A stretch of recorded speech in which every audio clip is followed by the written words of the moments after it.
Good morning. My name is Jason Coyle, Operations Section Chief for Southwest Area Team 1. Today is Tuesday, May 17th, and this is your morning operational update for the central zone of the Calf Canyon Hermits Peak Fire. Last night's infrared showed the overall fire acreage at 299,565 acres. There's 2,094 personnel assigned to the incident, and it's currently shown at 26% contained.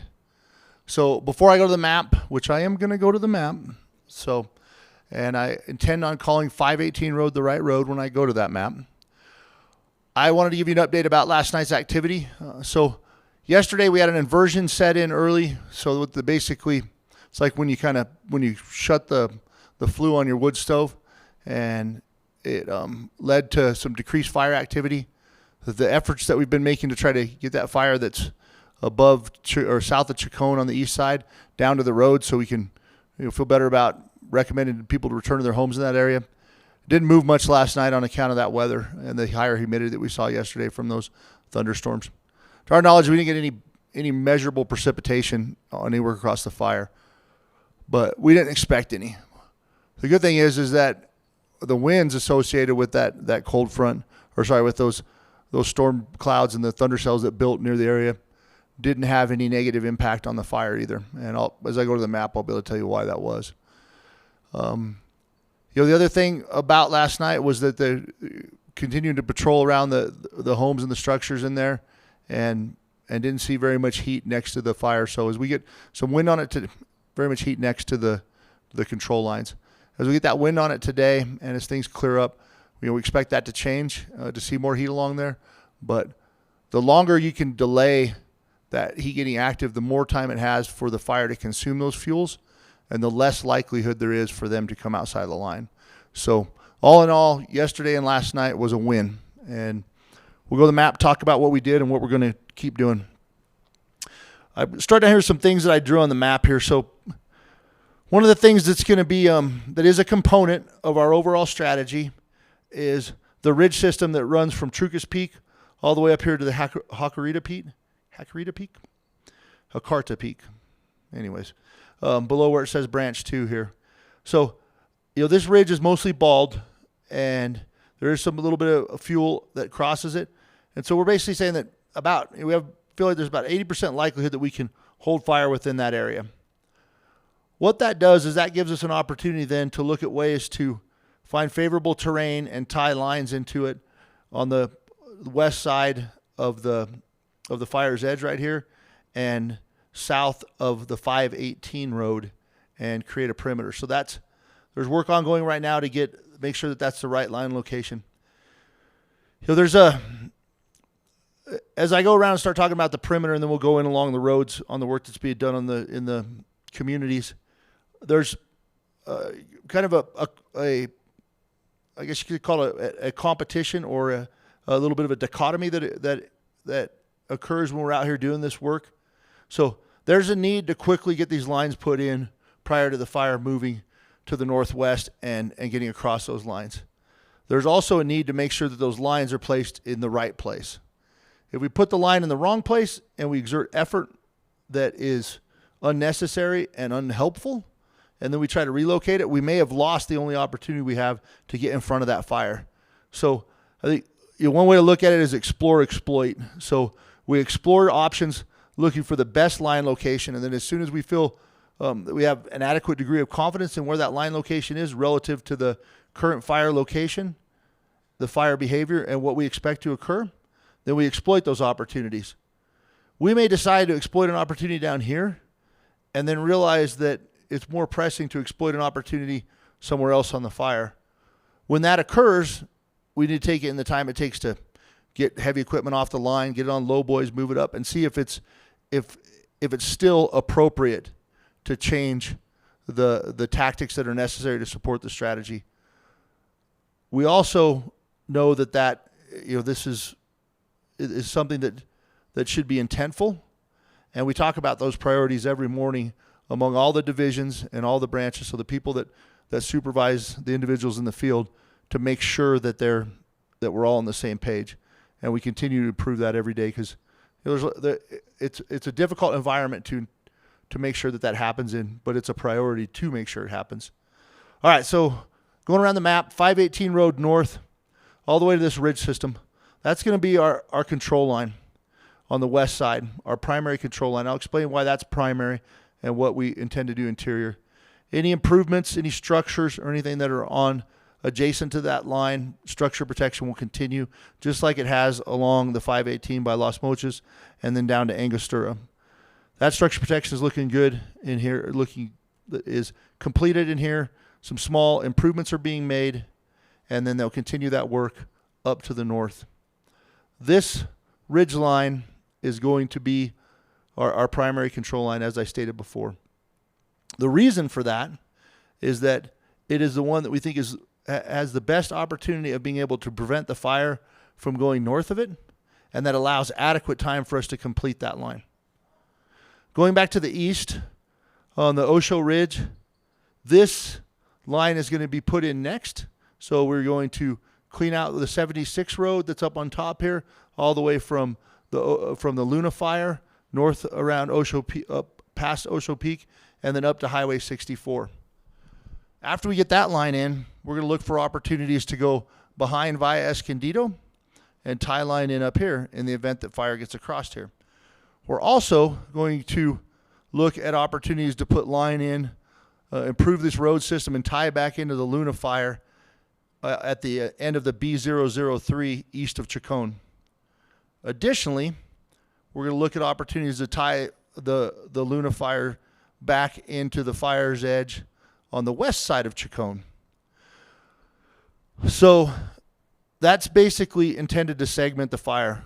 We get that work done. We get these perimeters controlled, like that we're working on right now that I'll talk about in a minute, and this perimeter controlled back down to the 581 or 518 road. And then we have opportunities to do something else. And the something else that we could do is look to keep fire south of the 518 road. We're still trying to keep fire south of the 518 road, but we're anticipating that it's going to cross north of the 518 road eventually as we enter another one of those periods of high wind like we've seen so many times over the last 25 days. So just to recap, because I'm sure there's a better way to say it than the way I am saying it, but I want to make sure that it's clear as I can make it, that there's a dozer line that we're going to put in across this ridge that goes from about Pot Creek east to the north end of the Luna Fire. There's a dozer line we're going to put in. Work is ongoing right now, basically on the Colfax-Taos County boundary, north all the way up to 64. Those, plus these two lines that we're looking at right now, will reduce the likelihood that the fire that presents the biggest threat right now to the community is fire to the south of the 518 road. If it spots across, it gets established and moved up here, reduce the likelihood that it will impact the communities. All right, so now I talked about the structure protection and everything that was going on along the 518 road. Crews are still embedded there at Chacon, making sure that any of the heat around the structures is taken care of, put out, and then they're continuing to work south towards where the new roadblock is, down at the drop point 78, so right about here. Again, like I said, this fire on the east side of the 121 is continuing to back down to the west.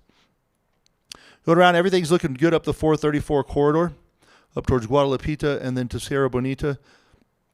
They're finishing up the last little bit of the structure prep work in the Sierra Bonita over the next couple of days, as they are with the areas, the residences that are south of the 120, basically from Hidden Lake back to the 120, 434 boundary. We're continuing to coordinate with the surge resources from Colfax County or the surge resources from different places in Arizona that Colfax County, different places in New Mexico that Colfax County got in to help them about lines that they're working on around the Black Lake community and going back up to the forest boundary, basically. And then we are working on these lines, and starting probably tomorrow, we'll start to look at what the structure protection needs would be along the Highway 64 corridor. Because if we're planning on this being our primary line, then we need to be prepared if our primary line fails. And there's one drainage and one ridge, and then there's the Highway 64 corridor, and then the power lines that go to the north side of it. So we are looking at all that, and we're working to make sure that we prioritize our work based on the threat that exists, the potential or the actual threat that exists to the different parts of the different communities around the fire, and working to ensure that the time we invested in exploring to ensure that we had the best line location can now be turned to us exploiting that opportunity to complete that line in time for the fire to cross or to potentially impact it.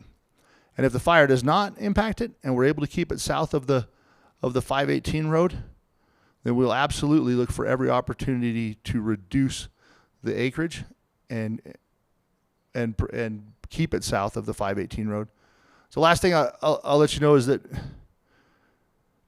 because I want to make sure that I'm saying this right. So we need to anticipate a bad outcome. We need to anticipate that fire growth will mimic some of the fire growth that was seen over the last several weeks. Failing to plan for that eventuality and hoping that it doesn't occur, that's not what I get paid for. So we have to prepare for that, and that's why you see those far out lines. We are, just like on the pieces between Chacon and Guadalupita, and then the stuff that's there just south of the Luna Fire, and then along the 518 road, south of the 518 road there by the knob, we're looking for every opportunity to make that smaller. But I'm expecting it not to stay small, and that's what our planning is representative of. So some of the things that we're doing to keep it smaller is that the scoopers, the water scooping aircraft was working along the fire's edge south of 518 with good effect yesterday, and we're going to continue to employ them today. Scoopers deliver water with violence. They basically till the soil whenever that water comes in because they come in so low and so fast. They have an advantage in timber that retardant does not. Retardant rains down on the fire, but it's more pervasive. And scoopers, like I said, they come in hard and they help really penetrate that canopy. They also have infrared cameras in them that the other aircraft don't. So as we're working along a fire's edge and we're trying to suppress heat and keep it from becoming more active and creating the potential that it could spot across the highway there, they're the right tool for the job. The right tool for the job up on the stuff between Chacon and Guadalupita on the north end there is hotshot crews on the ground, followed up by dozers with heavy helicopters with buckets that hold up to 2,000 plus gallons of water assisting them. And that's what we have in there. That's what we have in there working directly along that fire's edge. Over here on the west side, the right tool for the job is dozers on transports that are coming up here and grabbing the fire's edge, working up it to the north as far as they can, and then hand crews, hotshot crews, supported by helicopters, working the heat around the edge back to the dozer lines, back to the southeast. That's going on as well. So because we're talking about the plan we have for this big box, I don't even like using that word, but for this large indirect line that allows us enough time to get it done before the fire reaches it, that doesn't mean that we're squandering opportunities to keep the fire footprint smaller. And with that, I will end today's operational update. Thank you.